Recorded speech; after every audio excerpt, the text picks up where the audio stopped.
Isaiah chapter 34. Come near, you nations, and listen. Pay attention, you peoples.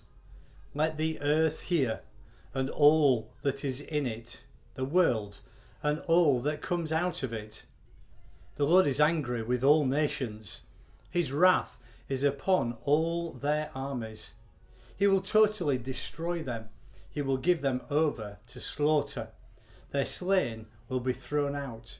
Their dead bodies will send up a stench. The mountains will be soaked with their blood. All the stars of the heaven will be dissolved, and the sky rolled up like a scroll. All the starry hosts will fall, like withered leaves from the vine, like shriveled figs from the fig tree. My sword has drunk its fill in the heavens. See, it descends in judgment on Edom, the people I have totally destroyed. The sword of the Lord is bathed in blood.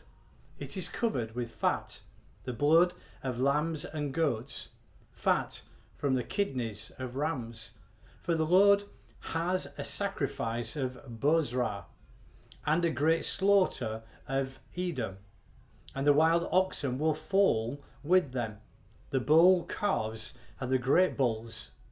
Their land will be drenched with blood, and the dust will be soaked with fat. For the Lord has a day of vengeance, a year of retribution, to uphold Zion's cause. Edom's streams will be turned into pitch, her dust into burning sulfur. Her land will become blazing pitch. It will not be quenched night and day. Its smoke will rise forever. From generation to generation it will lie desolate. No one will ever pass through it again.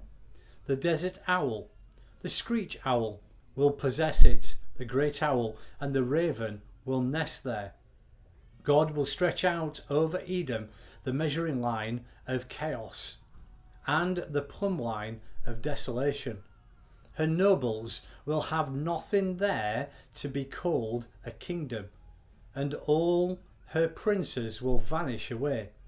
Thorns will overrun her citadels, nettles and brambles her strongholds. She will become a haunt for jackals, a home for owls. Desert creatures will meet with hyenas, and wild goats will bleat to each other. There the night creatures will also repose, and find for themselves places to rest. The owl will nest there and lay eggs. She will hatch them and care for her young under the shadow of her wings. There also the falcons will gather, each with its mate. Look in the scroll of the Lord and read. None of these will be missing. Not one will lack her mate, for it is his mouth that has given the order, and his spirit will gather them together. He allots their portions. His hand distributes them by measure. They will possess it forever and dwell there from generation to generation.